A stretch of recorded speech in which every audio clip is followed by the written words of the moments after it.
Tänään minä puhun siitä, että kuinka mä opin rakastamaan itteeni. Ja trigger warningit tähän alkuun, ainakin negatiivinen kehopuhe, syömishäiriöt, varmaan itsetuhoisuus, kaikki muu semmonen, mikä voisi olla aihealueen niin kuin sisäpuolella, niin jos triggeroi, niin nyt on hetkesi poistua. Tää on hyvä, kun mä teen tosi intuitiivisesti niin kuin näitä jaksoja, niin nyt kun mä oon tässä vähän laittanut ylös, mutta mä tiedän, että mä tuun sit rönsyilee, niin sit mä en tiedä, että mihin kaikkeen mä meen. Tää on tämmöstä niinku, että mä saatan vähän traumadumpata, mutta sit sitä tapahtuu, jos tapahtuu. Niin noissa kahdessa muussakin jaksossa, että nää on kyllä niinku, että mä kyllä kerron. Mutta tajusin, että voisi olla välillä ihan sensitiivistä ehkä niinku ilmoittaa, eikä vaan heti päräyttää asioita. Mä rupesin Snapchattia tekemään niinku silleen julkisemmin tai julkaisee omaan storyin, niin noin 15-vuotiaana, eli mä oon ollut lukiossa. Niin siitä lähtien tosi paljon ihmiset on kysynyt, varmaan yleisin kysymys, mitä multa kysytään tavallaan, että miten sä oot noin itsevarma ja voi kun mä saisin tota energiaa ja miten sä oot oppinut rakastaa ittees ja miten sä fiilaat ittees ja niinku ton kaltaista. Ja tää on siis just tavallaan tullut siitä, että kun on esimerkiksi esillä asioiden kanssa, ja kyllähän mä oon semmonen ihminen, joka jakaa, ja kyllä mä tiedän, että mun energiasta välittyy se, että mä oon tosi niinku, että mä oon aika ok ittenikaan, tosi niinku monilta osin. Ja nyt mä vihdoin vastaan tähän, että okei, mistä tätä itsevarmuutta saa, miten mä opin rakastaa itteeni, nyt se tulee. Jos sä haluat rakastaa ittees, niin sä rakastat jo ittees.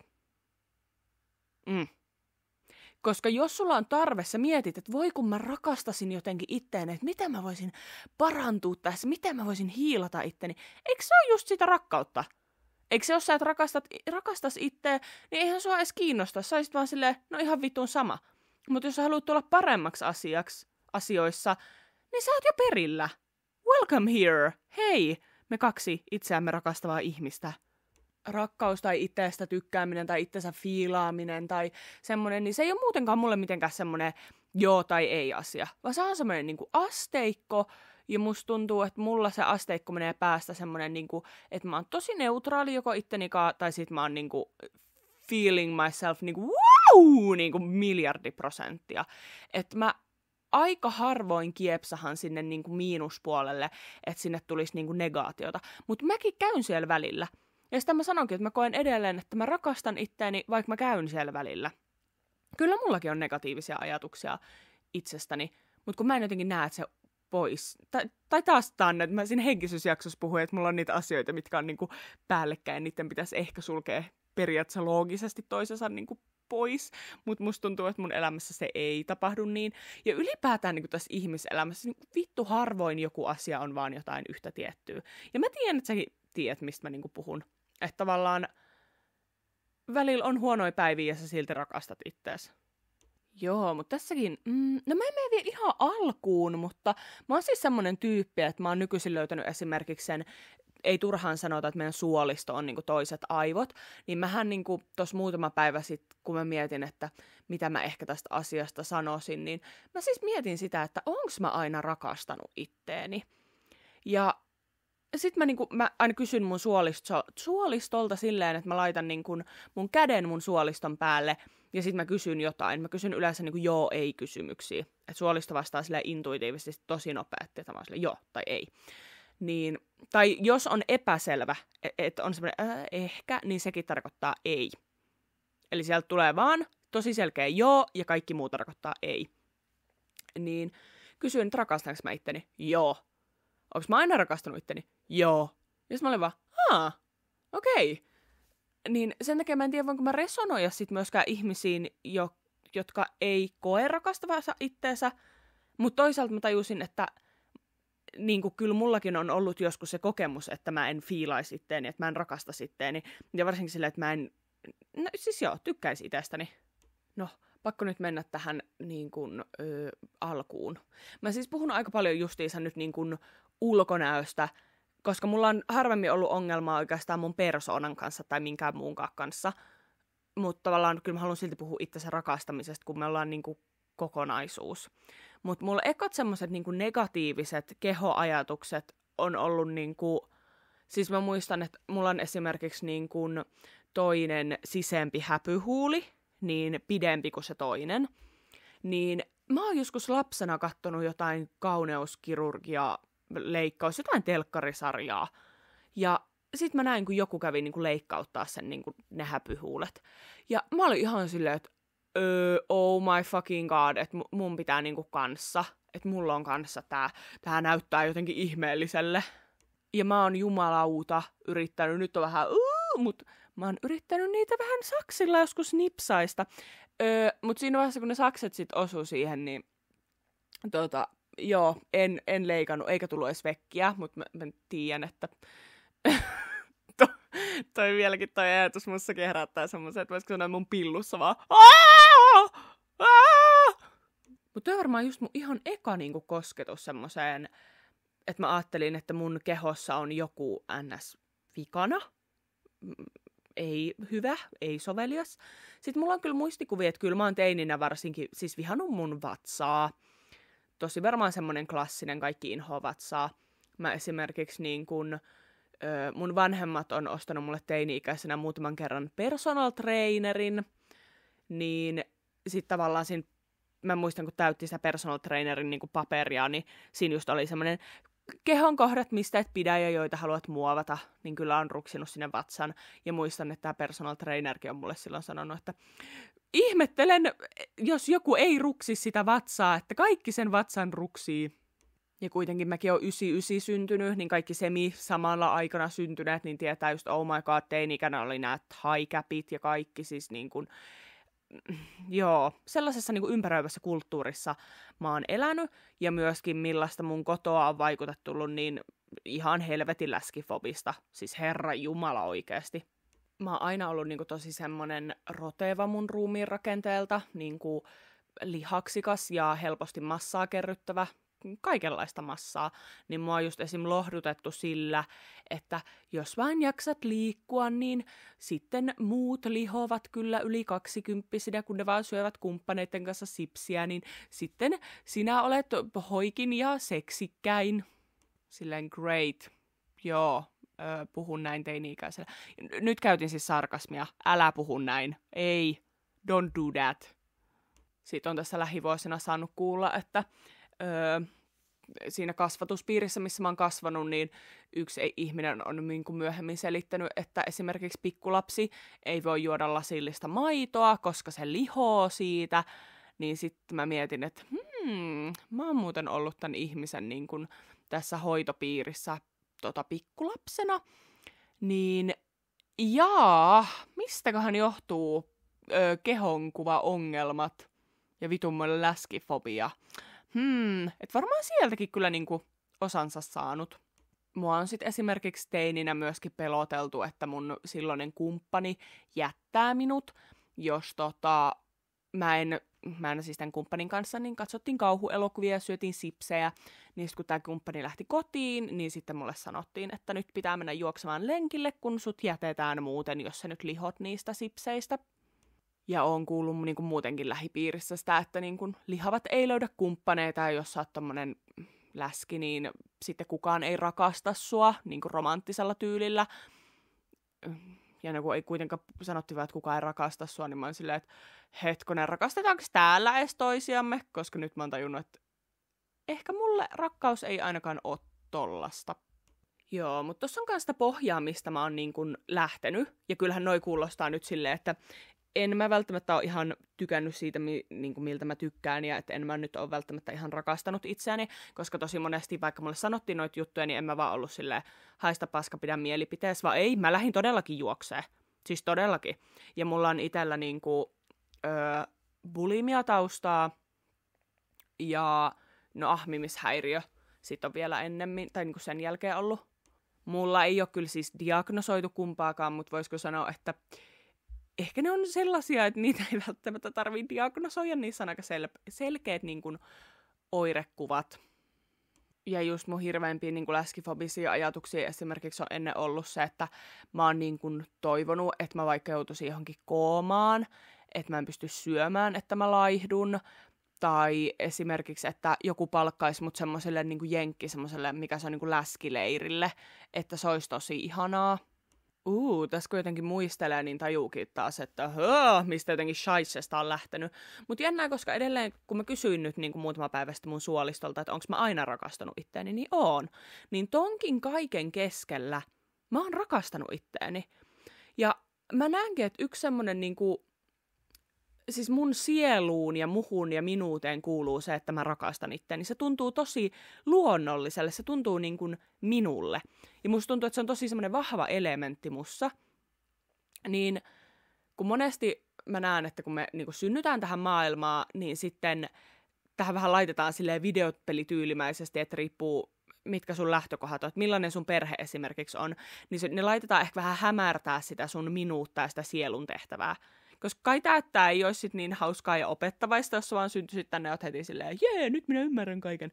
Vaan monestihan me viisastutaan ja opitaan niinku kokemuksista, niin mäkin kaikesta näistä, vaikka mä edelleen oon vielä, musta on sitä katkeruutta ja suolaisuutta ja semmoista niin kuin, voisiko sanoa, että asiat ei tunnu hyvälle, niin mä oon jo nykyisin paljon enemmän siinä anteeksi antamisen ja niinku rakkauden polulla.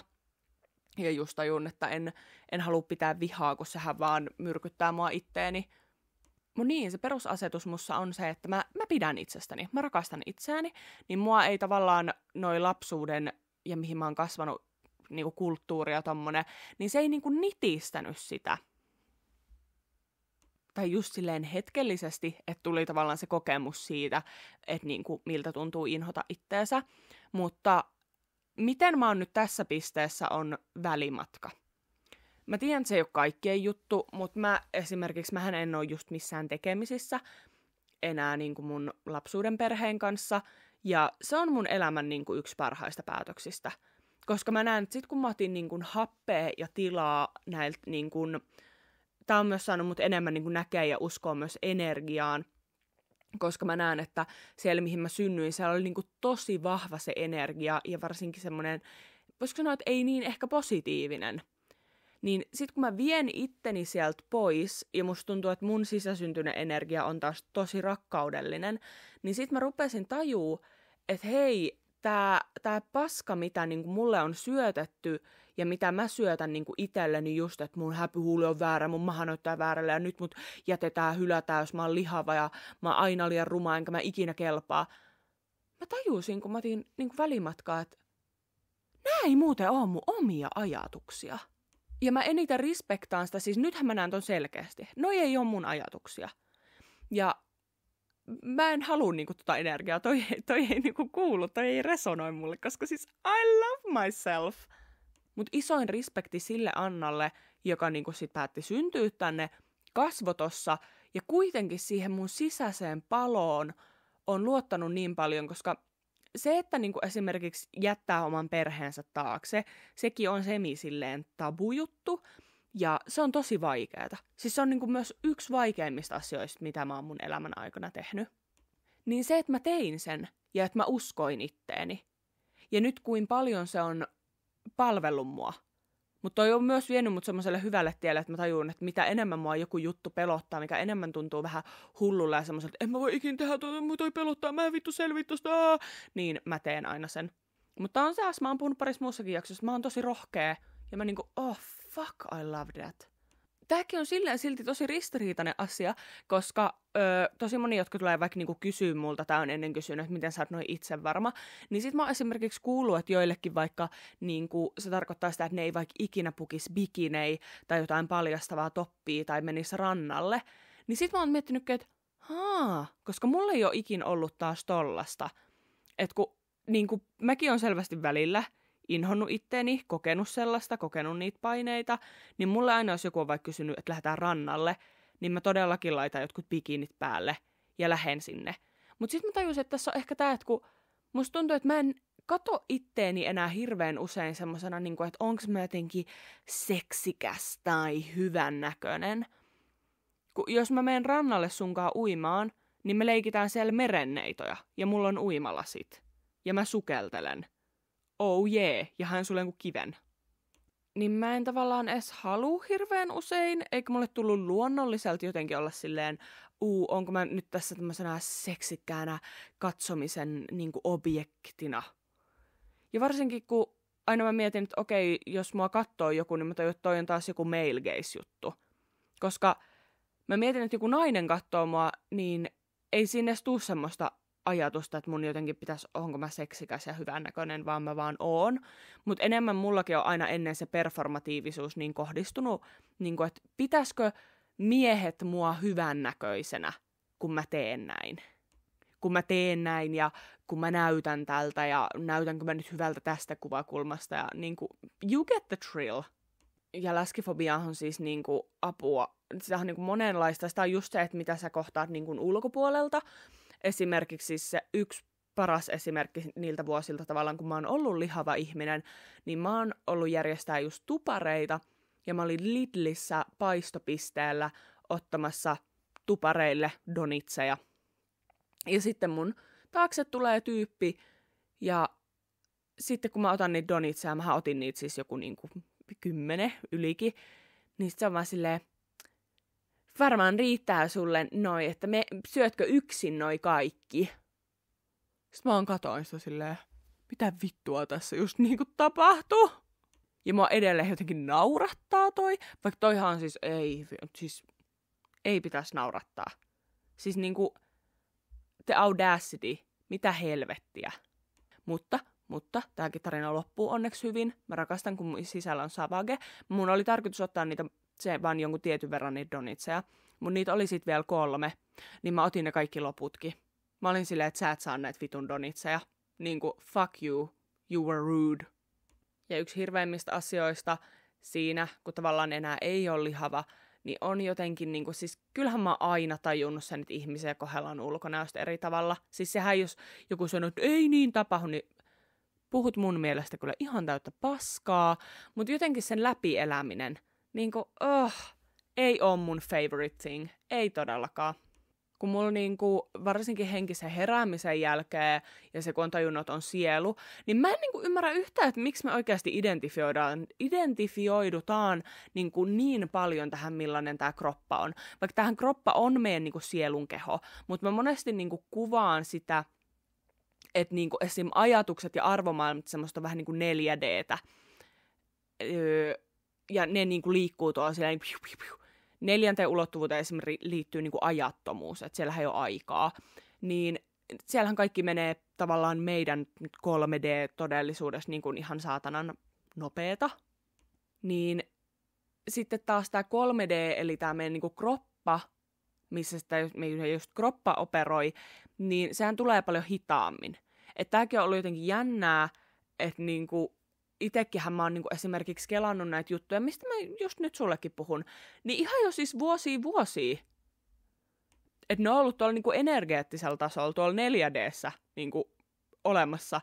Mutta sitten just se, että miten kauan siinä prosessissa menee, että sitten tähän 3D:hen mä saankin niinku sanotettua ja kuvattua ja ajateltua nämä asiat ja niinku sitä rohkeutta puhua näistä. Mutta joo, kuitenkin siis, koska mua tosi paljon kiinnostaa niin kun, tämän maailman ja ihmisten niin kun hengellisyys ja niin kun, no melkeinpä kaikki muut aspektit kuin se, että miltä me nyt satutaan näyttämään, niin mua aina välillä hämmentää se, että kuinka paljon sillä on tässä maailmassa väliä. Koska mä oon tajunnut, että sä et voi oikeasti loppujen lopuksi sanoa toisesta ihmisestä ulkonäön perusteella hirveästi niin kuin mitään. Siis, joo. Kun se ei ole tavallaan niin kuin valid enää ajallisesti, kun mä näen, että jos niin kuin, mikä tää on, ihmiset kehuu nyt mua vaikka jostain jutusta, niin mä oon tehnyt sen jutun esim. Mun kropalle jo siis vittu vuosia sitten, ja se ajatus ja se niin kuin energia on saattanut tulla vielä vuosia ennen niin kuin sitäkin. Ja siis onhan se nyt, että sitten vasta näette sen, ja kyllähän sitä voi kehua, eli sitähän sä näet jonkun niin kuin siinä sun edessä, mutta tavallaan se on silloin vähän niin kuin jälkijunassa. Ja kun musta tuntuu justiinsa, että jos oppii lukea niinku persoonaa ja sielua ja niinku ehkä energiaa, niin sitten ei tarvii niinku nähdä niitä asioita vasta vuosien päästä. Onko tää sitten myös jotain malttamattomuutta? Enpäs tiedä. Joo, mutta siis esimerkki on tässä, että kun mä nykyisin niinku vaikka paastoilen, ja vaikka paastoilu tekee mulle niinku, sielu ja semmoiselle, niinku, mä löydän niin hyviä niinku, oivalluksia, ja se on mulle yksi semmoinen niinku, ihan super ihana niinku, työkalu ja healing-aspekti, mitä mä oon niinku, löytänyt, niin esimerkiksi kyllähän paaston aikana kropas tuntuu tosi silleen raskaalle ja ns. Niinku, on väsynyt, niin sit se on hauskaa, koska silloin vähän niinku, saa tosi paljon vaikka silleen, sä näytät niin hyvälle kommentteja, vaikka musta tuntuu, niin kuin, että sehän tulee vaan silleen satunnaisesti. Mutta tavallaan, että eihän kukaan tiedä, miltä sun sisäpuolella tuntuu, jos se katsoo sua ulkoapäin. Nämäkin varmaan muuten kaikki, mä puhun hirveän semmoisista henkisistä asioista välillä, niin aukeaa, jos kuuntelee sen mun niin kuin henkisen jakson, mutta ehkä nämä tässä myös niin kuin aukeilee samalla. Mun niin siis, koska mä näen tämän maailman vähän kuin silleen videopelinä myöskin, että mietitään, taas puhuin siitä 4Dstä, ja siitä sielusta ja siitä ajattomuuden niin kuin tavallaan perspektiivistä, että siellä niin kuin meidän sielu ja ajatukset ja semmoiset operoi, niin sitten meidän kroppa on tässä 3Dssä. Niin tämä 3Dhan on periaatteessa vähän niin kuin videopeli. Eli mietitään, että se 4D, eli se sun sielu olisi, sä pelaisit nyt vaikka GTAta, niin se sielu on se tyyppi, joka pelaa GTAta ja sä oot se hahmo. Niin ethän sä, jos sä pelaat sun 3D:ssäkin, eli sinä nyt, joka kuuntelet, mä et pelaa GTAta, ja GTAssahan esimerkiksi se hahmo voi syödä hamppareita ja se lihoo, niin ethän sä sit oo silleen, voi ei, minä olen nyt ihan paska, kun minä söin näitä hampurilaisia, ja nyt tämä minun hahmoni näyttää tältä. Ei, vaan sä vaan teet havainnon, että nyt tämä mun hahmo näyttää tältä. Sit sä joko jatkat silleen, ja sit niinku, se on vaan sellainen, okei, tai sit sä teet sille asialle jotain. Mutta ei se ole niin big deal. Niin ei sitä, miltä sä niin näytät tässä, niin ei sillä ole vaan ihan hirveästi väliä. Itteensäkin kohtaanhan siis pystyy olemaan läskifobinen, ja mä näin tuossa vähän aika niin kuin, siis ihan superhyvän TikTokin siitä, tai en nyt hyvän, mutta voisiko sanoa, että resonoi ja herätti ajatuksia, niin just siitä, että joku on esimerkiksi isommassa kehossa ollessaan niin jättänyt tekemättä asioita, koska on ajatellut, että näyttää jotenkin tyhmälle ja kömpelölle ja hölmölle ja likaiselle ja laiskalle. Ja just sen takia ei ole niinku kokeillut mitään uutta esimerkiksi. Ja sit se vaan sanoo siihen, että niin mä oon siis ollut tosi läskifobinen itteeni kohtaan. Ja mä tajusin, että ei vittu mäkin, koska mulla on kans ollut vähän noita samoja niinku keloi. Ja enemmän, mä en haluaisi nyt sanoa tätä, mitä mä tuun sanoa, mutta vittu kun mä... Mut joo, mä oon esim. Tosi pitkään unelmoinut tämän podcastin äänittämisestä. Ja musta tuntuu, että mä en tehnyt ennen tätäkään. Että mä oon kans kärsinyt jotenkin niinku tosta samasta. Vähän semmosesta, no en minä nyt pysty mihinkään ja no en minä nyt voi unelmoida silleen... Niinku mitä vittua nyt, Anna, oikeesti? Niin nykyisin tavallaan, kun on sit itse varmempi, vaikka mä näen, että se ei liity niinku mun kehon rasvaprosenttiin millään tavalla, niin sit mä teenkin tätä. Mutta tavallaan, että se ajatus siitä, että onko mä ennen oikeasti jonkun lihavuuden takia jättänyt asioita tekemättä, niin oon, niin Mut en silti kaikkea. Että nääkin on taas semmosia, nää ei ole nollaa tai niinku kyllä tai asioita, vaan just semmosia niinku jana ja asioissa on ihan hirveän monta puolta. Mut miksi mä jotenkin haluan sanottaakin ton, vaikka jotenkin tuntuu, että mä oon ihan keskeneräinen ton koko ajatuksenkin kanssa ja vähän silleen, pitää pohtia tämän podcastin ulkopuolellakin, niin tavallaan, että jos sä oot semmonen tyyppi, joka on nyt samassa niinku reijässä, eli ei välttämättä lihavuuden takiakin, mutta jotenkin, että se liittyy sun ulkonäköön, niin sä ajattelet, että koska mä nyt näytän tältä, niin mä en voi tehdä näitä asioita. Niin vittu lopeta, koska siis se on ihan paskapuhetta. Koska jos sä unelmoit jostain, niin sut on tehty tekemään se. Et vältä se sudenkuoppa, että mä teen nämä jutut vasta, kun mä näytän tietyltä. Älä tee samalla tavalla kuin mä, please. Mä oon niinku sun ykkös hype man. Jos sulla on noita, niin se laidaa mun DM:ään, niin mä oikeasti haippaan sua ihan vitusti. Koska niinku, aina jos joku ihminen niinku unelmoi ja inspantuu jostain, niin tämä maailma tarvitsee sellaista. Siis oh my god, niin tee se juttu. Tee se juttu.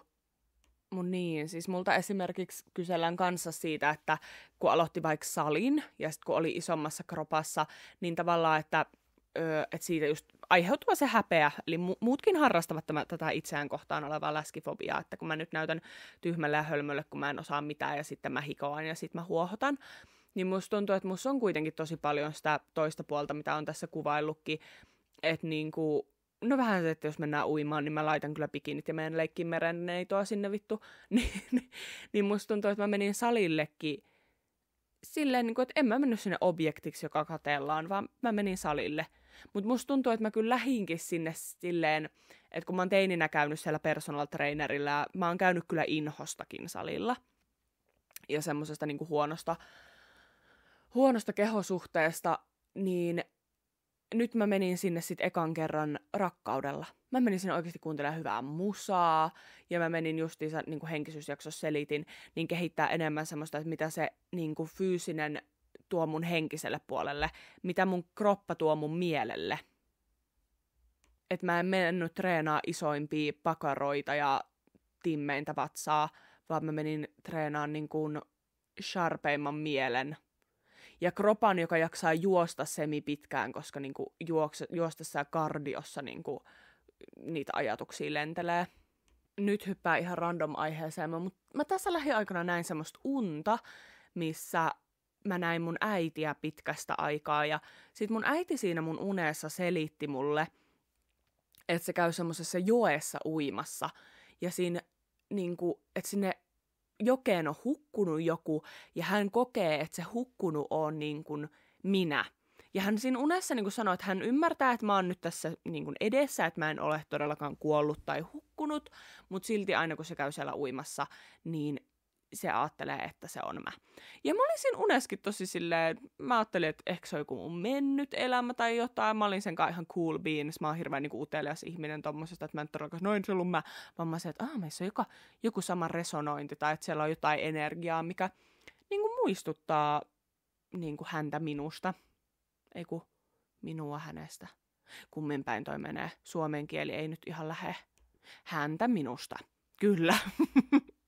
Mut joo, sit kun me oltiin niinku pondattu sen kanssa tavallaan tosta asiasta, niin sit se rupes niinku syyllistää mua. Tai mä muistan, että se on sanonut mulle siinä unessa jotain, niinku, että huomenna olisi joku metsälenkki, mutta ei me sinne niinku voida mennä, koska sä et herää kuin vasta iltapäivä 3. Eli hän niinku syyllisti ja oletti, että mä nukun tosi myöhään. Tässä unessa mä aloin hänelle kyllä silleen vähän huutaen niin kuin selittämään, että hei, meillä on ensinnäkään nähty 3 vuoteen, niin sä et tiedä mun nykyisestä unirytmistä niin kuin mitään. Ja miksi sä ylipäätään niin kuin edes puhut mulle noin, että mikä tämän niin kuin keskustelun, miksi sä edes puhut tästä, että mikä tämä pointti on. Ja mä oon nyt tälleen hereillä ollessa ihan tosi ylpeä tosta, koska siis mä oon joskus teini-ikäisenä, mä olisin varmaan vaan sanonut, niin kuin, että akka turpa kiinni. Mä oon ollut kyllä siis tosi kova suustani ja en ole niin kuin osannut pitää omia puoliani tommosissa tilanteissa, niin tosi semmoisella uuga-buuga-aggressiolla on mennyt. Niin maailman ihanin tajuta, että mä jo alitajunnassakin niin kuin nykyisin osaan puolustautua ilman silleen, että mun pitää ihan hirveän hyökkäävä olla. Mut joo, meillähän tässä ihan vähän aika sitten alkoi niin kuin, oikeastaan eilen, kun mä nyt äänitän tätä, niin Skorpparin aikakausi. Eli ollaan lokakuun lopulla, niin musta tuntuu justiinsa, kun mun pitää lukea teille, koska yksi laittoi mulle ihan superhyvän tulkinnan tosta unesta. Noniin, täältä tulee. Mulle tuli olo, että nyt kun elämme astrologisesti Skorpparin aikaa, on selkeästi sun alitajuntasi tekemässä työtä näiden äititraumojen kanssa. Vesi edustaa tunteita, astraalitasoa, alitajuntaa, sielun syvimpiä toiveita, mielenrauhaa ja kaikkiallista ykseyttä. Se negatiivinen sinä tuntuu vielä energiana vielä jossain joessa, epävarmana, heikkona, avuttomana, voimattomana, vanhana sieluna, ja sen energian unessa äitisi koki vahvasti, jonka takia sinua parjasi. Mutta tiedät itse, että olet näistä negatiivisista vesielementin jutuista päässyt eteenpäin kohti sitä positiivista ja voimaannuttavaa vesielementin minuutta. Visuaalisesti näin valon sun ympärillä hetkessä, kun kerroit äidillesi, miltä susta tuntuu, ja se valo on tullut sinuun ja auttaa sinua prosessissa voittamaan yli sukupolvien ulottuvat traumat ja vääryydet. Uni kertoo juurikin sinun kehityksestäsi ja siitä, että jatka samaan malliin ja kuuntele sisäistä ääntäsi ja jatka työtä muiden auttamisen eteen. Älä kuitenkaan hukuta itseäsi, vaan muista myös laittaa omat tarpeesi ja jaksaminen etusijalle. Ja bujaa, toi oli niinku bullseye oikeasti. Siis tommoisten asioiden takia mä oon elossakin ja jaan jotain niin henkilökohtaistakin itsestäni, koska musta tuntuu, että kun sai ton, niin kun, toihan tavallaan tulkinta siitä mun unesta, mutta mulla tuli niin nähty ja kuultu ja semmoinen lisäselitetty olo. Ja siis mä rakastan tässä yhteiskunnassa sitä, että välillä mä löydän itteeni niin kuin muisti-ihmisistä. Että tietenhän joku just puhuu jostain, sanoo jonkun jutun, ja mä oon silleen, haa! Ja sit musta tuntuu taas, että mä muistan jotain niin kuin uutta, tai mä löysin semmoisen niin kuin palasen tai uuden kiinnostavan asian tai perspektiivin. Niin toi, että joku voi antaa mulle semmoista niin spesifikisti. Ja sitten tavallaan nyt jollain on siitä, että mä kerron, niin tulee noin voimakkaasti semmoinen, siis että aistii sitä energiaa. Mutta joo, ehkä tää pointti, mitä tuossa aikaisemmin sanoin, että yksi mun elämäni rohkeimmista ja parhaista päätöksistä on ollut, että mä oon lähtenyt tosta ilmapiiristä, niin mä oon tajunnut just sen, että meillä kaikillahan on niinku uskomuksia meistä itsestämme. Tiedäthän me niinku, no mä esimerkiksi yksi mun lemppariuskomus, tää on positiivinen uskomus itsestäni, on just se, että mä oon rohkea ja tosi hyvä esiintyy. Ja tää uskomus linkittyy mulla semmoiseen hetkeen, kun mä olin 10, ja mä olin siis se tyyppi, joka ala-asteella mä pidin vaan keltaista päälle jonkun vuoden. Mä olin siis aivan keltainen friikki. Tiedätkö, mun sukat, mun housut, mun huppari, mun lippis, kaikki oli keltaista. Niin meillä oli tyylin koulun päättärit tai joku tommonen juhla, ja sitten meidän luokalla oli semmoinen, että me tehtiin joku väriesitys, että jokainen meistä oli joku tietty väri.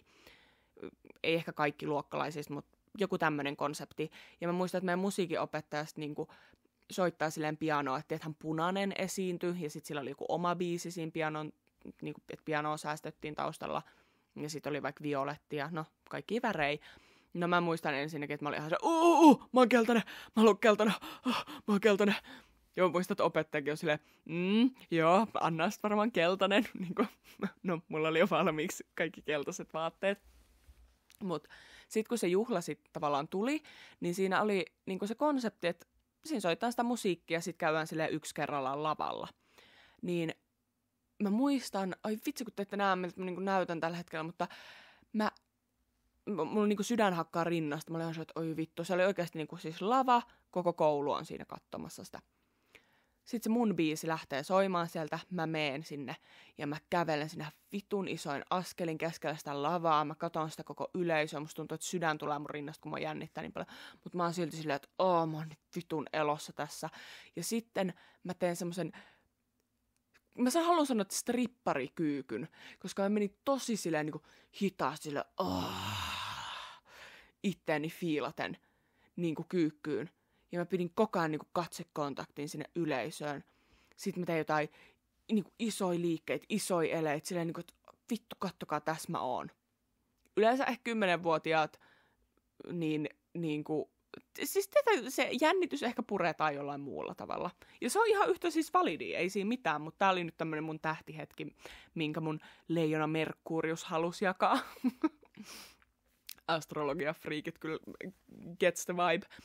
Mutta tämän esityksen jälkeen, mistä enemmän se uskomus on tullut, on se, kun mä oon mun äidin vieressä ja sitten yhden meidän luokkalaisen äiti tulee tavallaan puhua mulle ja mun äidille.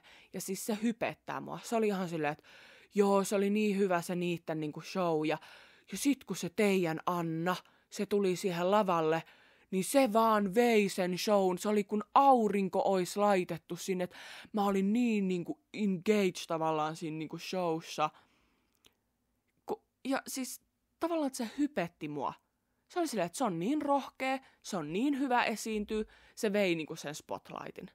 Niin siinä mä vieressä kuuntelin, enkä silloin tajunnut, että tää uskomus kärrää mua edelleen nyt niinku, 15 vuodenkin jälkeen.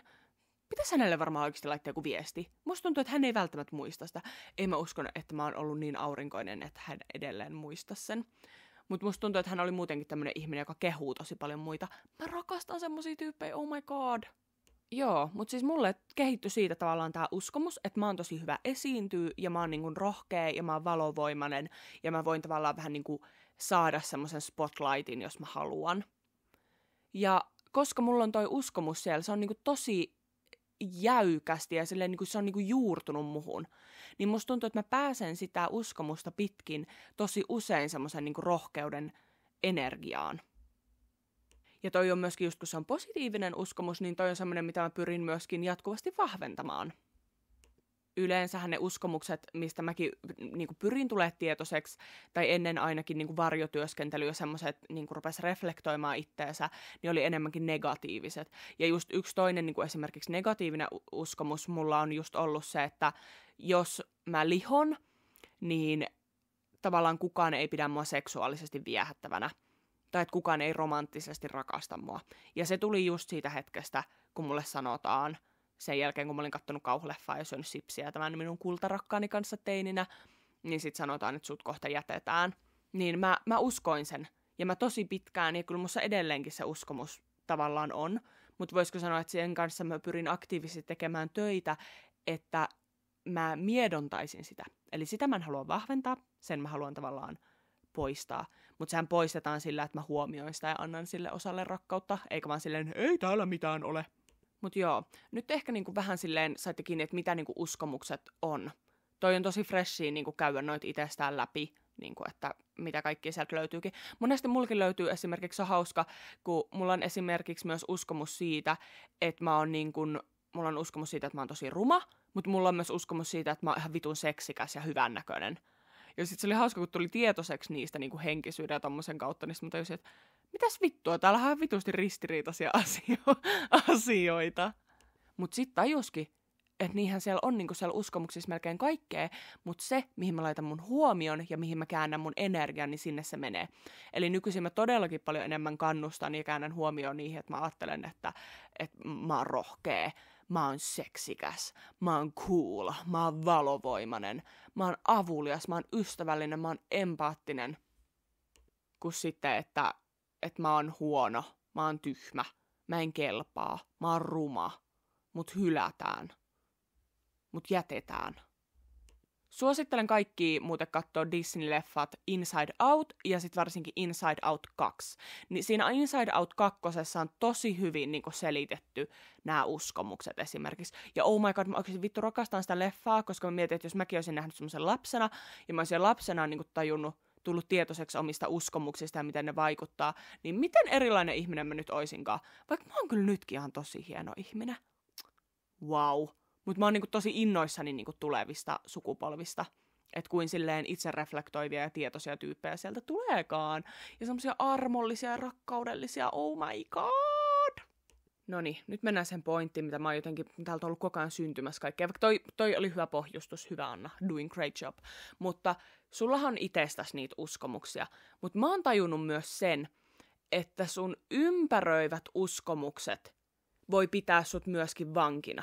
Ja mulle esimerkiksi vähän niin kuin kävi näin mun lapsuuden kodissa, koska millaisia uskomuksia mulla oli itsestäni, tai siis mä luulin, että ne on mulla, mutta mä oon myöhemmin tajunnut, että ei ne ollutkaan mun omia, vaan niin vaan syötettiin mulle.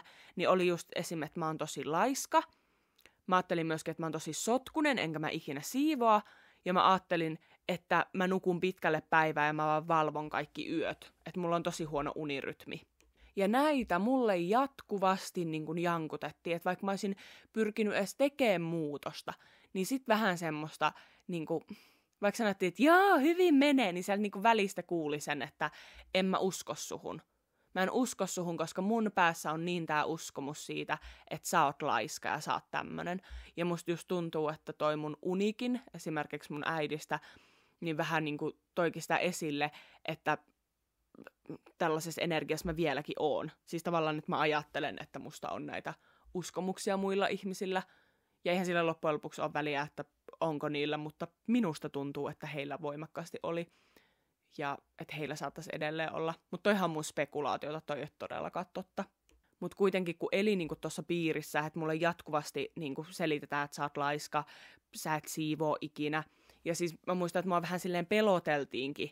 Että meillä oli vähän semmoista uhkailuukin, että, no uhkailu on ehkä väärä sana, mutta sanottiin, että susta tulee ihan samanlainen kuin piip.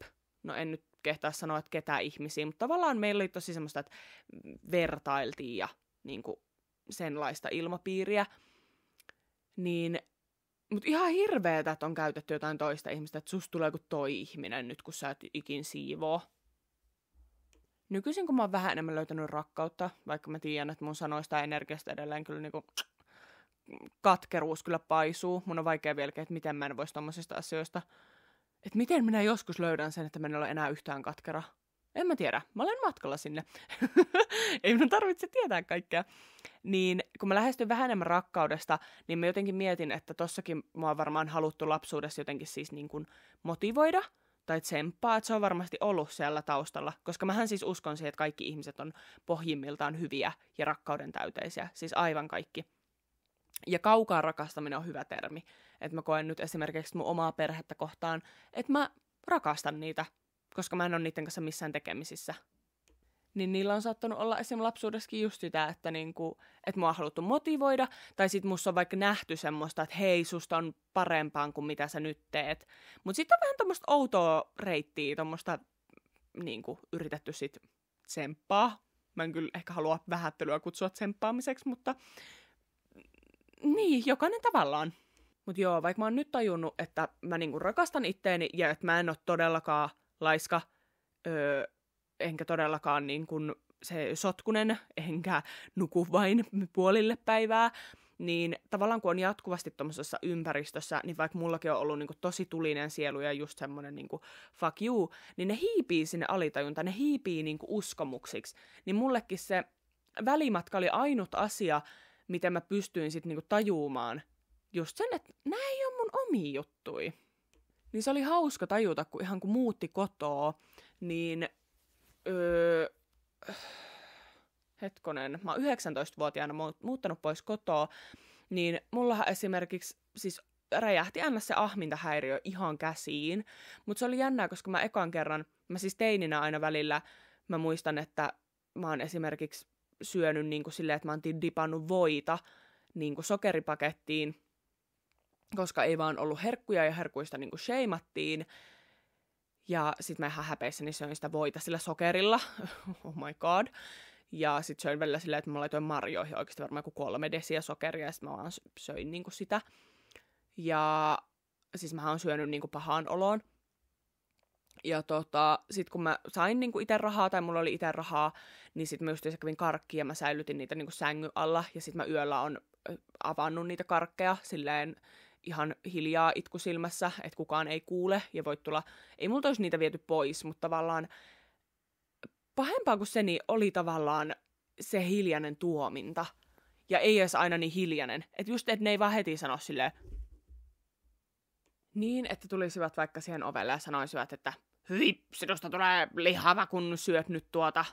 Vaan enemmänkin se oli aina semmoinen, että ootti ehkä jopa viikkoja, kuukausia, kun sit niillä sanoilla niin sivalletaan oikeasti kylkiluiden väliin, ja sit vaan oottaa silloin, että milloin se tapahtuu. Ja sit tavallaan, kun on laskenut sen suojuksen alas ja onkin joku hyvä hetki, niin sit se vitun henkinen raippa sieltä sivaltaa.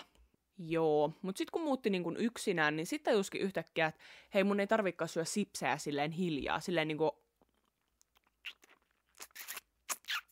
mehustella niitä eka suussa ennen kuin voi pureskella. Niin sehän lähti siis ruoan kanssa mulla ihan keuliin se juttu. Mutta se on varmaan parasta, mitä mun elämässä on tapahtunut. Koska mä tajusin yhtäkkiä, että kukaan ei sheimaa mua. Mä voin syödä, mä voin tehdä mitä mä haluan ja mähän söin. Ja sen takia mä näen nykyisin, että vittu se on ollut rakkaudesta. Vaikka silloinkin mä oon tavallaan voinut huonosti, niin musta tuntuu enemmänkin, että mä aloin tehdä silleen, että mä oon vähän niin kuin voinut koko mun elämän huonosti. Sen takia, koska mä oon kohdeltu huonosti. Niin sit mä söin. Mutta se syöminen oli edes niinku healing, koska syöminen tekee hyvää. Syöminen on energiaa. Se antaa sulle kroppaan energiaa.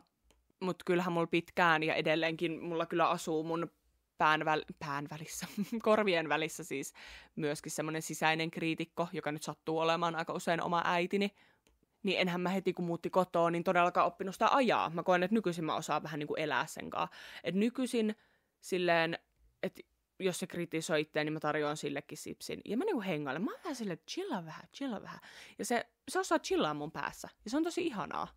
Mutta ekahan se ei todellakaan sitä ollut, vaan se oli sitä, että sit niinku ahmittiin ja sitten mä koin sitä huonoa oloa asioista ja sitä, että mä oon jotenkin lihava ja tyhmää ja rumaa. Ja tavallaan se, että mitä mä olin niinku kuulu kotona, niin mä jatkoin sitä itselleni alitajuisesti oman pään sisällä. Jee, hauskaa, not. Mutta tämäkin on ollut semmoinen niinku pikkuhiljaa polku. Vitsi, kun mä en ole mitään timelinea kirjoittanut, mutta mun mielestä niinku, esimerkiksi kun muutti omilleen, niin mulla esim. Niinku bulimia käyttäytyminen loppu. Eli se on ihan superiso juttu, että sit mä en enää niinku mitään ulostanutkaan mun omasta kehostani, vaan kaikki jäi sinne niinku sisäpuolelle. Ja tää on ollut tosissaan semmoinen niinku tosi pitkä matka, ja mä koen justiinsa siinä, niin kun en ole enää ollut se tekemisissä perheen kanssa, niin siitä vielä enemmän on sitten tajunnut, että kuinka paljon sieltä on sit sitä tietynlaista energiaa ja niitä uskomuksia niin kuin mulle työnnettykään. Ja tavallaan jos ei nyt jatkuvasti kuulet sun ympärillä, että sä oot laiska ja että sä et kykene tähän ja sä et pysty tähän, niin et sä pysty semmosessa ympäristössä kasvaa. Tai siis mä haluan nähdä, jos joku pystyy, niin kuin, oh my god, vittu mä motivoidun siitä, ja mä oon silleen, niin kuin, wow, I love that for you. Mutta enemmänkin, mun mielestä kenenkään ei edes pitäisi kasvaa tommosessa ympäristössä, olisi ehkä parempi, vaikka joku pystyisi, niin en mä toivo tommoista kellekään. Mutta mä en pystynyt tavallaan pysyä kovana ja uskoa itteeni. Mutta vähän myöskin, että vaikka mä nyt oon sielu ja nyt mä tajun, että niin mun on pitänyt elää tää kaikki läpi, niin mä oon edelleenkin myös ihminen, jos sä katsot psykologisesti sitä, että sulle koko elämässä tyrkytetään jotain tiettyä uskomusta ja sä oot tämmönen, niin voisiko sanoa, että mä oon enemmän ihan vitun yllättynyt, että mä olen nyt tässä, mä rakastan itteeni, mä fiilailen itteeni, mä oon äänittää tätä sulle, mä oon näin itsevarma, vaikka mä oon noista lähtökohdista. Että musta tuntuu niinku, että mä oon tehnyt ihan vitusti duunia niin kuin ittenikaan. Että enemmänkin, joo. Monessa tapauksessa saattaisin vielä enemmänkin niin kuin viljellä itselleni niitä tosi negatiivisia ajatuksia. Mutta joo, tässä vuosien varrella, ja nyt varsinkin on niin kuin eskaloitunut se, että kun tajunnutkin, että kuinka paljon niistä omista uskomuksista on ensinnäkin tullut tietoiseksi, ja sitten tajunnut, että mistä ne on niin kuin lähtenyt, kun ihan periaatteessa sekin, se positiivinen uskomus, niin eihän sekään välttämättä ole mun täysin oma. Että niinku, mä vaan sain positiivista validaatioa, ja me ihmiset ollaan semmosia, että me kiinnitytään kyllä niinku muiden kommentteihin. Mutta just taas se pointti, että kun sä voit päättää, mihin kommentteihin sä kiinnityt, sit kun sä oot edes vähän tietoinen, niin sit just mä en halua kiinnittyä uskomukseen, että mä oon sotkunen ja mä oon laiska. Ja sit tajus, että kuin niinku semmosella, mikä tää on, konkreettisella tasolla, sitä sanaa hain, niin tasolla ne niinku uskomukset on totta. Koska sitten kun mä tajusin, että joo, mulla on muuten tää esimerkiksi, että mä oon sotkunen uskomus, joka on tullut sieltä lapsuudesta, ja sitten mä tajusin, että okei, mä en halua kiinnittyä tähän, niin mulla on nykyisin siivouspäivä. Mä rakastan puhtaiden lakanoiden tuoksua. Mä oon tosi siisti ihminen. Mä oon myös nouseva neitsyt mun horoskoopilta, ja se on hauska, kun neitsyt aina siivaa ja kaikkea. Mä oon nykyisin tosi siisti ihminen. Siis varmaan jonkun kriteereillä en todellakaan, mutta mun omilla vanhoilla kriteereillä aivan helkkarin. Ja tää on sama, mitä mä tuolla aikaisemmin puhuin, että koska tää on vaan loppujen lopuksi tämmönen GTA, niin eikä nääkään ole niinku huonoja juttuja. Mitä väliä, vaikka olisi sotkunen ja laiska? Mitä se niinku loppujen lopuksi oikeasti haittaa? Että miksi semmoisia asioita pitää niinku shameata? Niinku, ei ole niin vakavaa oikeasti.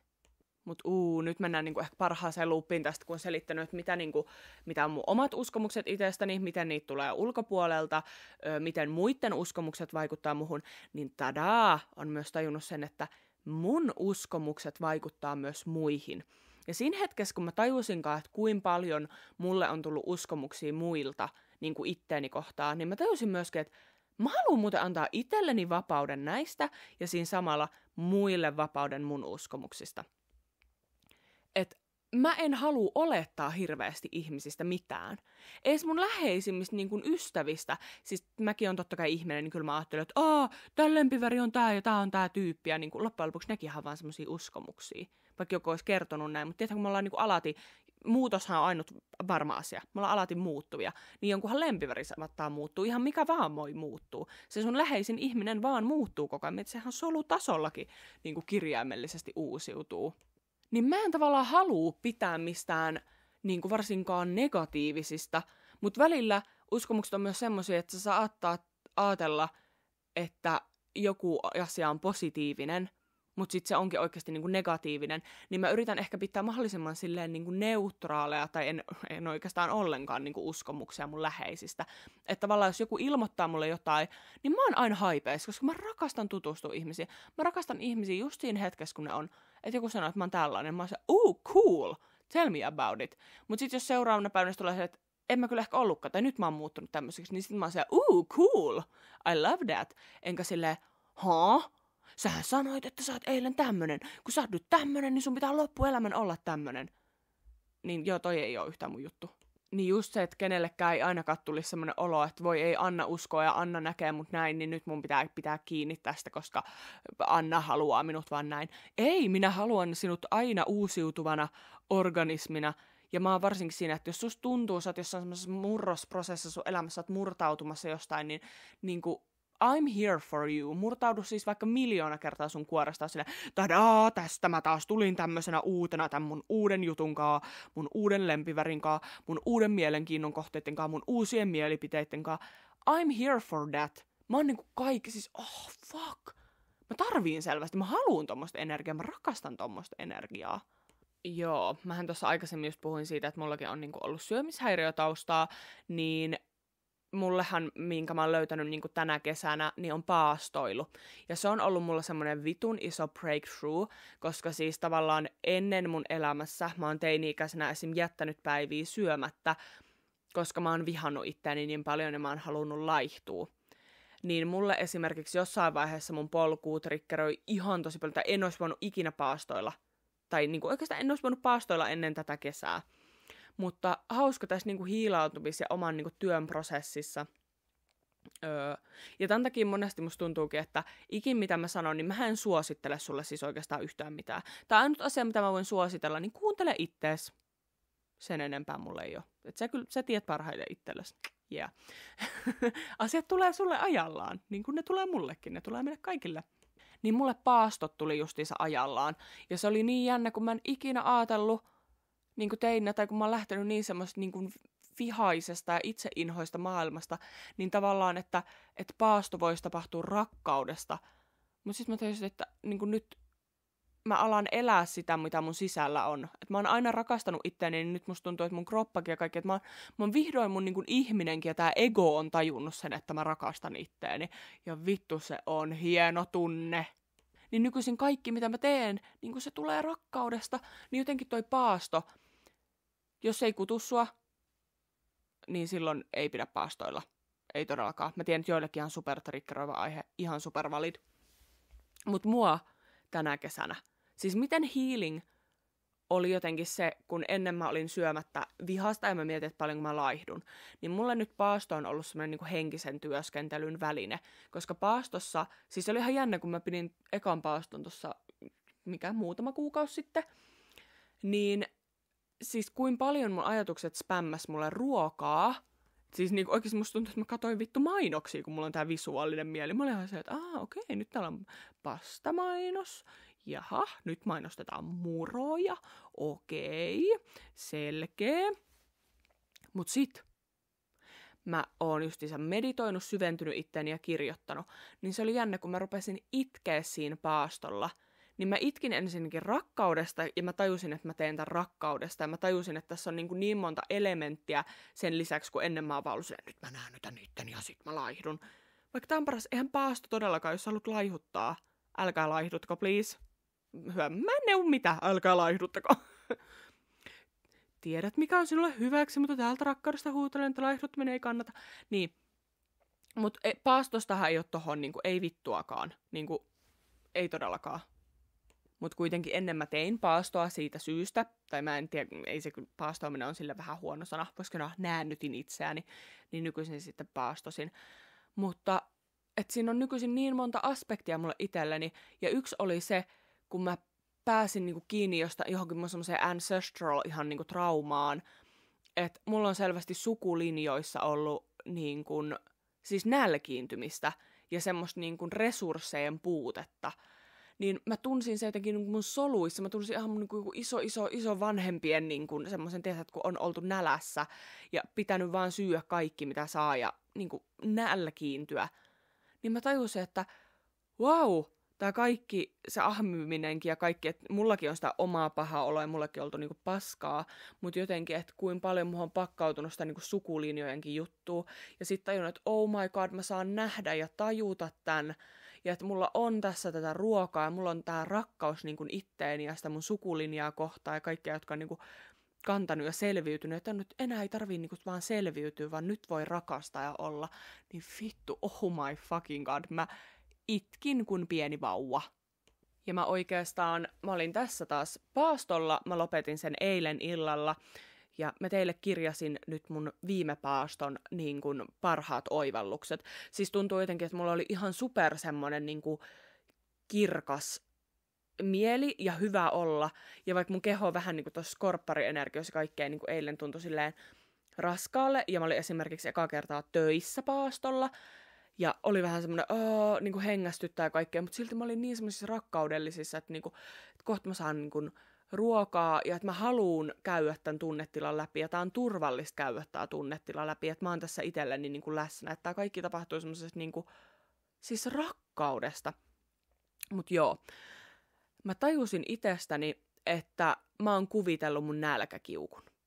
Mä oon aina sanonut, että mä oon tosi nälkäkiukkunen ihminen, ja vaikka mä nykyisin, tässä jaksossa mä oon kyllä ollut harvinaisen jotenkin silleen suolainen. Mä oon kyllä tosi suolainen mun perhettä kohtaan, niin se johtuu siitä. Mutta niin kun, mä harvemmin niin kun perustelen esimerkiksi mun huonoa käytöstä enää silleen, että no mä oon vaan oidas, hupsista heikkaa. Vaan pyrin kyllä omasta mielestäni ottamaan asioista vastuun. Mun nälkäkiukku on ollut mulla vähän semmonen ainut eksitti. Että mä oon kaikille mun läheisillekin, että no sori, jos mä tänään vähän tiuskin. Mä en ole kyllä ehkä ikinä tiuskinut niille, mutta kuitenkin selittänyt sitä, että nyt mua ärsyttää, koska mä oon niin nälkäkiukkunen ja nyt mä en voi tehdä tätä, kun mulla tuli nälkää, mä oon nälkäkiukkunen. Niin mä tajusin, että toi on bull fucking shit. Koska mä tajusin, että mä olin niinku paastolla ja mä olin niin pitkään syömättä, että jos nälkäkiukku olisi semmoinen niinku kerääntyvä asia, niin mä olisin jo räjähtänyt siitä vihasta.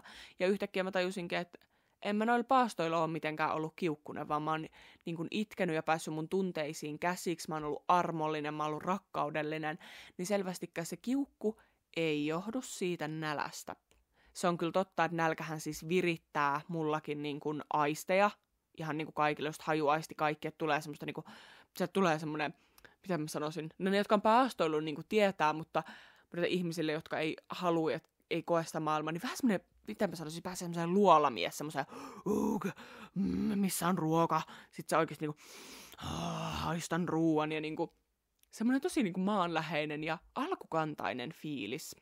Niin kyllähän silloin niinku aggressiokinhan on semmoinen alkukantainen niinku asia, joka sieltä nousee, niin mä tavallaan näen, että miten ne liittyy toisiinsa, mutta se, että mä perustelen sitä mun aggressiota, niin se on vähän sama kuin tietysti sanotaan, että no miehet on vaan tommosia eläimiä, niin eikä vittu ole.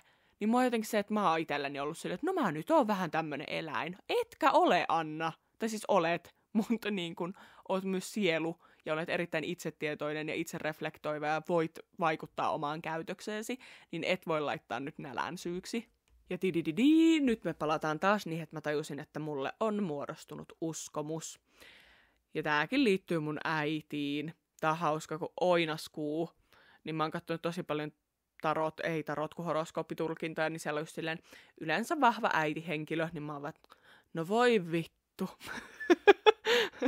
Niin kuin mami Issue soitteli, minä vastasin puhelimeen. Joo, mutta kun mä oon aina ollut vahvatunteinen ja sananen, niin mä oon tosi usein mun lapsuudessa kuullut sitä, että kun mulla on ollut paha olla, niin mulle on sanottu, että sulla on vaan nälkä. Joo.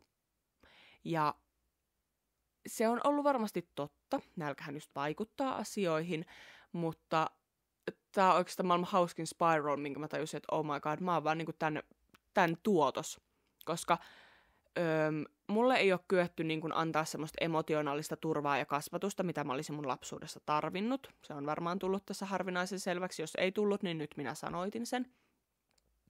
Niin koska mun vanhemmat on ollut niin kädettömiä ja jalattomia mun tunteiden edessä, koska ne ei ole kohdannut myöskään niiden omia tunteita, niin sit on tosi helppo vaan olla silleen, että no, mä annan nyt lapselle ruokaa, kun ruoastahan tulee dopamiinia, niin sit se varmaan tästä niinku Kyllä tää tästä kun vähän syö.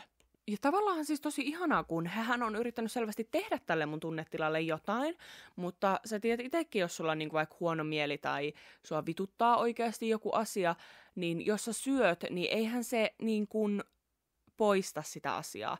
Mä näen mun mielessä vähän niin kuin tämmöisen niin kuin nuolen kärjen, niin se vähän niin kuin se syöminen katkaisee sen niin kuin terävimmän, sen kärjen siitä asiasta, mutta eihän se poista sitä tavallaan koko asiaa.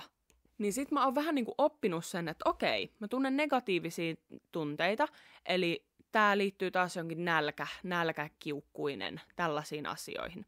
Ja sitten se syöminen on tuonut mulle dopamiinia mun huonoihin tunteisiin. Niin mietin, kun mä puhuin tästä mun ahmintahäiriöstä ja tästä, että mulla on ollut paha olo ja sit mä oon syönyt niitä sipsejä sieltä sängyn alta ja kun mä muutin pois kotoakin ja mulla oli paha olo ja söin. Mistäköhän mä olen oppinut sen, että kun on huono ja negatiivinen mieli, niin kannattaa syödä. Tää oli kyllä tämmönen, siis tää oli niinku, tietää kun löytää välin nenän edestä vastauksia, tai että näähän oli tässä koko ajan saatavilla. Niin vittu kun mä kävin tän Kelan, niin mä olin vaan, että totta! Että niinku, laitto vaan niinku laski silleen 1+1 ja oli vaan, siitä tuli nyt 2.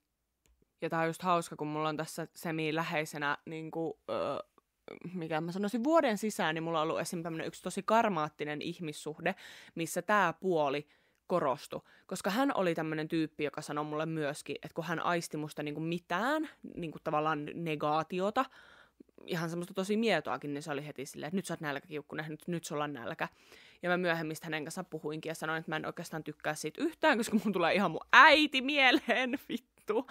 Mutta nyt mä oon taas tosi kiitollinen ja mä tajusin, että hänenkin piti tuoda tää asia mun tietoisuuteen, koska nyt mä ymmärsin niin tämän paaston aikana, että mihin tää kaikki liittyy, niin just siihen, että mä oon itekin tehnyt tästä sen uskomuksen, että kaikki mun negatiiviset tunteet on vaan nälkää ja sit mun pitää syödä koko ajan, kun mulla on negatiivinen mieli. Et silleen niin kuin tosi miedostikin. Tiedätkö tyyliin mä lyön mun varpaan ja mua vituttaa, niin sit mun pitää syödä siihen. Tai sitten, että vaikka menette johonkin julkiseen tilaan, joku tosi miedon juttu, niin siellä haisee vaikka tosi pahalle, niin sit sulla jää jotenkin solutasolle semmoinen, ja sit sulta lähti semmoinen, voi syödä. Eli kaikki negatiivinen, sä yhdistät sen syömiseen, ja sit syömisestä tulee dopamiini. Niin tää on ihan vitun selkeä tää rinkula. Niin tämän takia nämä paastot on ollut mulle tärkeitä, koska niissä, no toi Kela jo ensinnäkin, siis se, että mä niin kun, tiedäthän mä tajusin ton, toihan oli silleen aika itsestäänselvä, mutta jotenkin musta tuntuu, että mä niinku sisäistin sen. Mä ymmärsin, että hei, tämän takia, koska mulla on lapsuudessa sanottu näin, ja mä oon kokenut näin, ja sen jälkeen mä oon vuosia toiminut näin, niin sen takia mä oon tässä pisteessä. Sen takia mä olin vuosia siinä pisteessä, että mä syön siihen pahaan oloon. Ja mä olen silleen, mikä paha olo mulla edes on, mutta vähän on paha olo, mutta mitä? Mutta kun just tajunnut sen, että mulla ei ole opetettu tunnekäsittelyä. Mulla on sanottu, että sä oot vaan nälkäkiukkunen silloinkin, kun mä oon ollut oikeasti vaan kiukkunen. Niinku jostain muusta asiasta. Ja yleensä lapsuudessa ne asiat ei ole edes ollut silleen niin kuin tosi voimakkaita. Että mulle sanottiin sitä muulloinkin, kuin vaan silloin, kun mä sain vaikka jotkut ihan hirveät raivarit. Että vähän niin kuin, että kun on aistittu semmoista niin kuin negatiivista energiaa, negatiivista tunnetilaa, niin heti tarjotaan ruokaa. Niin sittenhän totta kai mä kopioin sen sitten mun elämään. Ja nyt kun mä tajuan tän, niin mä tajuan, että hei, mä voin muuten lopettaa tän. Että mun ei tarvitse syödä mun negatiivisiin tunteisiin. Ja just tässä se paasto on ollut niin iso juttu, koska silloinhan mä niinku kieltäydyn syömästä. Silloin se ei ole vaihtoehto, niin sitten on tadaa, pitänytkin kohdata niitä juttuja, istua niiden juttujen kanssa. Mutta taaskin, vaikka mä puhun pitää, niin enemmänkin mä oon saanut. Koska mä en tee niitä silleen, että no niin, tässä nyt harmas ilmessä perkele. En mä tee enää juttuja silleen. Vaan tosi semmoisella uteliaisuudella, herkkyydellä, niinku, että kun mä menen siihen omaan maailmaan, niin mä just kohtaan, mä itken, mä oon niin läsnä itselläni. Ja nyt miten mä käytännössä muutan tämän, eli kun mulla on kuitenkin ollut nyt vuosia se, että mä oon perustellut, mä oon vielä niin kuin joku muutama viikko sitten perustellut itseäni sillä, että mulla on nälkäkiukku, niin mä vaan oon tämmönen. Niin mä tiedän, että esimerkiksi nykyisin, kun mä tunnen nälkää tai jonkun negatiivisen tunteen, ja siis tässä sanoin, se nälkä kyllä vahvistaa niitä tunteita, niin kyllä niin kuin, mä näen myös sen pointin siitä niin kuin nälkäkiukusta, että I kind of get it, mutta sitten tajunnut, että mä oon mun elämässä käyttänyt sitä ihan väärin, ja enemmänkin, että mä oon sillä jopa vähän niin kuin puukottanut sitten itteeni. Joo, mutta mä lopetan tästä asiasta periaatteessa niin kuin, siis puhumisen, siis puhun nytkin tästä asiasta tästä perspektiivistä, mutta tavallaan, että mä en enää perustele mun negatiivisia tunteita ja käytöstä sillä nälkäkiukulla. Mä tiedän, että mulla tulee varmasti niitä ajatuksia usein, että nyt mä tajunkin, että hei, tässä mä olisin ennen muuta sanonut, että mä oon nälkäkiukkunen. Mutta tästä eteenpäin mä päätän olla sanomatta niitä. Tai jos on pakottava tarve puhua asiasta, niin mä sanon, että hei, tässä kohdassa mä olisin ennen sanonut, että mä oon nälkäkiukkunen, mutta koska nyt mä oon tehnyt tämän oivalluksen, että kaikki mun tunteet ei olekaan nälkäkiukkuu, niin nyt mä en olekaan nälkäkiukkunen, mutta sitten myöskin tavallaan kyllähän tasainen ruokarytmi ja verensokeri ja kaikki niinku, ne tekee hyvää ihmiselle. Mutta se, jos sulla nyt jää yksi ateria syömättä tai syöt sen tunnin myöhemmin, niin sä et voi perustella, että susta tulee ihmishirviö sen takia. Ja ei mullakaan siis se on mennyt mitenkään noin niin kuin voimakkaasti, että nyt mä taas hirveästi dramatisoin tässä asioita selkeästi. Eihän tästä nyt tullut itsensä rakastamisjakso ollenkaan. Mutta kyllä tässä oli ihan asiaa. Joo. Mulla oli täällä vielä yksi heitto, ja se on kyllä tärkeä. Se on oikein hyvä finish line. Ja se on tämmönen, mihin mä aika usein palaan, kun tässä just on avannut näitä vähän mun lapsuudeni traumojakin, niin sä et voi valita, miten ihmiset rakastaa sua, mutta sä voit valita, otatko sä sen rakkauden vastaan. Toi on ollut semmoinen niinku hits home. Koska mä näen edelleen, kun mä uskon, ja mun maailmankuvassa kaikki ihmiset on niinku rakkaudesta, ja kaikkien sisällä on hyvää, kaikilla on vaan enemmän niitä kerroksia ja kuoria siinä päällä kuin jollain toisilla, niin mä uskon, että kaikki tapahtuu rakkaudesta. Ja yksi mun hyvä ystävä sanookin aina, että ihmisen oma käytös tekee sille itselleen aina järkeä. Niin mä myöskin uskon siihen, että tosi moni ihminenhän ajattelee tekemänsä hyvää. Ja sitten ne niinku tavallaan tekee hyvää. Mutta sä voit päättää itse, että otat sä sen vastaan. Sen hyvän, mitä se tarjoaa, tai sen rakkauden. Ja mä oon aika monesti mun elämässä sanonut monille ihmisille, että ei kiitos, en ota vastaan. Ja oon palannut itseni äärelle ja purkanut niitä kerroksia. Ja siitä matkasta mä nyt taisin tässäkin podijaksossa aika paljon selittää, tai taas semmoisen niin kuin yhden perspektiivin, yhden jonkun jutun. Musta tuntuu, että musta on niin silleen, vittu, mä oon ilmeisesti joskus kuumeunissani ihan pikkulapsena. Mä oon huutanut mun äitiä, sit äiti on tullut siihen, sit mä oon ollut semmoisessa puoli-istuvassa asennossa tavallaan sängyssä, ja sit mä oon ollut vaan, äiti, katso minun jalkojani. Ja sit se on ollut vaan, okei. Ja sit mä oon ollut, noin mun varpaat. Ne on auki ja niissä on kerroksia. Ne on kuin sipuli. Ja äiti on ollut vaan, nice. Niin mutta tää on ihan selvästi Shrekistä. Että mä oon niinku Shrek, mä oon jätti, mä oon kerroksia. Eikö mä oon sipuli, musta on kerroksia. Mut se, että siellä niinku ihan ominta sitä mun ydinenergiaa, mitä mä tunnistan, niin siis kyllä se on niinku rakkaus ja rakkaudellisuus. Ehkä taas se on, kun mä uskon, että koko maailma rakentuu tavallaan rakkaudesta. Kaikki pienimmätkin molekyylit on vain rakkautta. Niin sitten mun on tosi hyvä niinku palata itseni äärelle niinku syvällisesti, koska mä tiedän, että mä löydän itsestäni aina sen niinku empatian ja tuen ja turvan ja niinku lohdutuksen. En kaikkina hetkinä, ja ne on aina ne isoimmat itkuhetket, kun mä sanon itselleni välillä pahasti. Joskus mä tiputan jotain, ja mä sanon, vittu! Mut sit yksi kauneimpia hetkiä on esimerkiksi ollut, tää on niinku ihana jakaa. Siis semmonen, niinku, kun mä tajusin, että on taas mennyt omalla matkalla niinku hiilaantumisessa eteenpäin, niin oli kerran, mä tulin niinku kotiin, ja mä olin illalla, ja mä tajusin, että ei vittu, että mä oon hävittänyt niinku lompakon, että missä mun lompakko on, ja sit mä etin sitä niinku kaikkialta. Tiedän, kun tulee se hätä, se oikeasti siis sulla niinku kiihtyy aineenvaihdunta, se semmonen niinku vittu, ja sit sä vaan ramppaat niitä paikkoja, missä sä aattelet, että se tavara on, ja sit sä mietit, että pitääkö mun soittaa johonkin, ja ei vittu, ja pitääkö mun sulkea mun korttia, ei vittu, ja sä siinä samalla ramppaat niinku jotain 2-3 paikkaa. Niin siis että mä tajusin aika nopeasti, että mitä tässä tapahtuu. Niin mä muistan, että mä kävin katsoa meidän vähän semmoista niinku mun kotona semmoinen sekatavarakori, mihin mä yleensä niinku heitän sit mun kukkaron, ja sit mä katsoin mun reppua. Niin mä ramppasin niinku niitten väliä. Ja sit mä sanoin itselleni, että Anna, että sä ramppaat nyt näitten väliä, me ollaan katsottu näistä jo, ja ne ei oo täällä. Että nyt pysähytään. Että kaikki on hyvin. Kaikki on hyvin, sä selvisit ihan ilman lompakkoa, ei ole mitään hätää. Istutaan alas. Ja mietitään oikeasti, missä se voisi olla. Ja tässä vaiheessa mä olin kuullut Inkeriltä, yksi mun nerokas ystävä, niin maailman parhaan TikTokin olin kattonut, että kannattaa aina ääneen kysyä itseltään, jos vaikka joku tavara on hävinnyt, niin sit sun intuitio löytää se. Eli just ei se vitun tommonen ääni, vaan se sun hiljainen intuitio. Mutta ensinnäkin sun pitää aina hiljentyä itsesi äärelle, että sä kuulet sun omaa intuitiota. Niin sit mä muistin tän. Ja mä kysyin iteltäni, jotenkin mä pääsin niinku tosi nopeasti rauhoittua. Koska mä olin itselleni vaan silleen, että ei vaikka se kukkaro häviisi. Niin we good. Ja mä uskoin niin nopeata itteni, se oli niin vitun ihanaa. Ja sit mä tajusin, että mä olinkin jättänyt sen töihin. Ja tää oli vielä parasta, kun sit mä laitoin töihin niinku viestiä. Ja sit mä sainkin se haettua sen samana iltana. Mutta siinä vaiheessa, kun mä olin lähdössä sit hakea sitä kukkaroa, ja mä tajusin, että se kukkaro on siellä ja kaikki on hyvin, niin mä purskahin oikeasti niin vitusti itkuun, koska mä tajusin, että mä en ollut kertaakaan haukkunut jotenkin itteeni idiootiksi tai hoputtanut tai ollut, miksi mä aina teen näin, mä vitun paska tässä saatana. Vaan mä olin vaan silleen, että okei, mä lähdin niinku sitä ramppausta tekemään, mutta sit mä olin jo silleen, että hei, chillaa vaan, kaikki on hyvin. Mä oon tässä kyllä sulle. I love you. Rauhoitutaan. I'm here for you. Ja mä en siis pysty, jos joku muu ikinä sanoo mulle, että rauhoitu.